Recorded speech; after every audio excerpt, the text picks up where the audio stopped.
Hi guys, I got a 2009 Ford Escape here. I'm a bit mid-project because I was trying to diagnose it. I actually took the old pump apart, see if I could fix it, and I couldn't. You can see where the windshield washer fluid was leaking past here. So I've gone ahead and bought a new one, and I just thought I'd show you guys how easy these things are to repair. If this is something you want to tackle yourself, I'm sure you can do it. I've taken off 3 of the clips here, 1, 2, 3. Just pulled my inner fender back. I got a light piece of wire holding it for me as a third hand. Here's my new part I bought, made by ACI. Part number is 177123.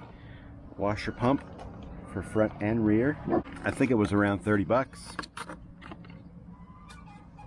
It does come with a new grommet for the tank, which sits here, so we'll definitely put that in. And here's our new one.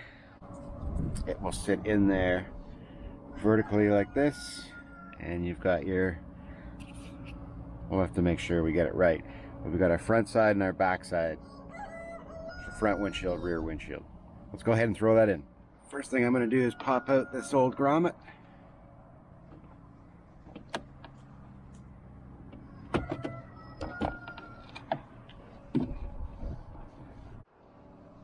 So what we got to do here is pull our filter out of this old grommet.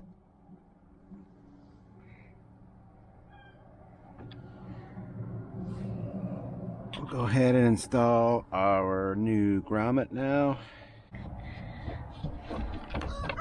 Alright, we got our new grommet in. We're going to hook our lines up. When I'm putting my new pump in, what I'm going to do is hook up the back side first here. Not for the rear window, but just to the rear of the pump. Otherwise, it'll just be going by feel. What we're going to do is put this piece right here inside our grommet. Just going to do up my electrical connector. I got it in, push it down, it clicks. Now we're going to put it inside. There is a groove on the back side of this tank right here where the pump sits. Get that sitting inside there. I use the screwdriver to help push it down back inside. Gently though, you don't want to push it too hard and break it. Okay, we're almost there. A little bit further. Alright, that's fully seated. I got one more line to hook up on the front of the pump.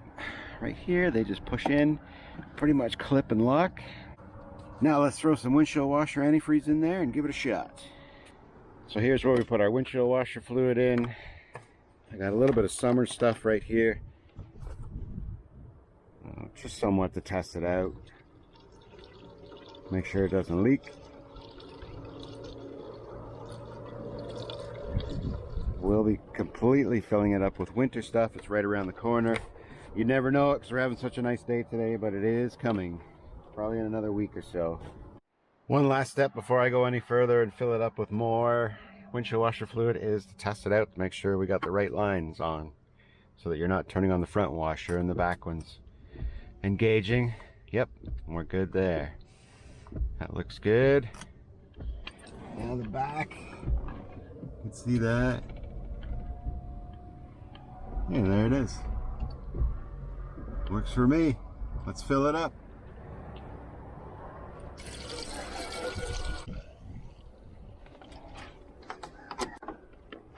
Looks like it holds about 4 liters.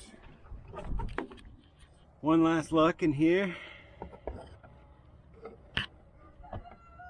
Definitely don't see any leaks.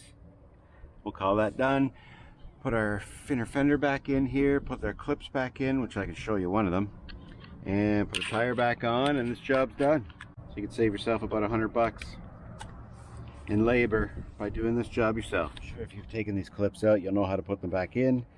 But there's one without the center pin, so we'll just push that in there, push that guy in there, and it's as easy as that. I'll go put my other 2 in and say we'll call it done. Thanks a lot for watching. I hope this helps you, keeps you out of the garage, saves you a few bucks. We'll see you in the next video.